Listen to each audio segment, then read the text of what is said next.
चुनाव को लेकर लोहरदगा लोकसभा को लेकर कांग्रेस के खेमे में सब कुछ ठीक नहीं चल रहा है। पहले वहां रामेश्वर उरांव प्रत्याशी हुआ करते थे जो वर्तमान में वित्त मंत्री हैं, और पिछली बार लोकसभा चुनाव सुखदेव भगत ने लड़ा था। हालांकि वो उस वक्त विधायक हुआ करते थे, लेकिन एक तरह से सीटों की अदला बदली हो गई थी। अब रामेश्वर उरांव जहां स्टेट पॉलिटिक्स में सक्रिय हैं, वहीं कयास ये लगाए जा रहे हैं कि सुखदेव भगत अब लोकसभा का चुनाव लड़ेंगे। लेकिन अंतर्विरोध की बातें सामने आ रही हैं, दोनों खेमे और कहीं न कहीं खेमेबाजी भी होती हुई दिखाई दे रही है। मदन, लोहरदगा से क्या कुछ अपडेट सामने आ रहा है, क्योंकि कहीं न कहीं अंतर्विरोध, कांग्रेस का अंतर्विरोध सामने आ रहा है।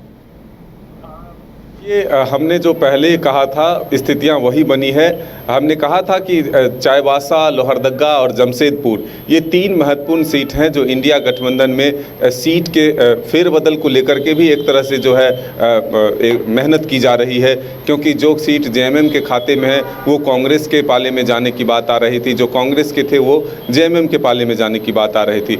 इस बीच जो है चाईबासा से जो कांग्रेस की विधायक सांसद थी गीता कोड़ा, उन्होंने देखा कि उनकी टिकट जो है वो कटती हुई नज़र आ रही है, यानी कि वो सीट जो है वो जेएमएम के खाते में जा रही थी। इससे पहले उन्होंने बीजेपी का दामन थामा और बीजेपी ने अब उन्हें जो है उम्मीदवार बना दिया है। तो ऐसे में अब जो मामला फंस रहा है वो दोनों तरफ से कहे तो मुसीबतें जो है वो बढ़ा रही है इंडिया गठबंधन की। एक तो जेएमएम की दावेदारी जो है वो लोहरदगा सीट पर हो रही है, कांग्रेस अलग अपनी दावेदारी कर रही है, लेकिन कांग्रेस के अंदर भी दावेदारों को लेकर जो है कहीं ना कहीं खींचतान जो है वो जारी है। जैसे कि सुखदेव भगत की दावेदारी वहां से हो रही है, लेकिन वहां एक लॉबिंग है जो ये चाहता है कि सुखदेव भगत को टिकट ना मिले, और ऐसे में ये कहा जा सकता है कि वहां जो है कांग्रेस के भीतर जो है दूसरे उम्मीदवार को लाने की भी बात चल रही है।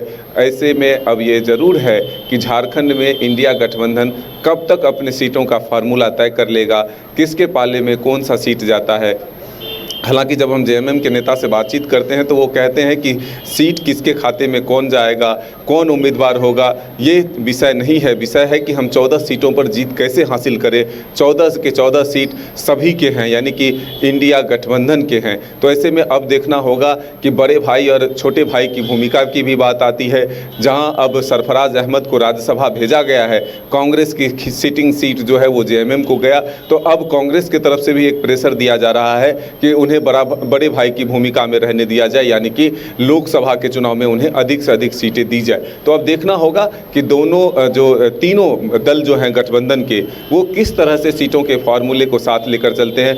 हालांकि जेएमएम के नेताओं का यह भी दावा है कि वो वाम दल को भी साथ लेकर चलेंगे, लेकिन आप जानते हैं कि सीपीआई के द्वारा जो है पहले ही घोषणा कर दी गई है कि अगर उन्हें हजारीबाग सीट नहीं मिलता तो फिर वो 8 सीटों पर चुनाव लड़ेंगे। तो वाम दल भी एकजुट नज़र नहीं आ रहे हैं।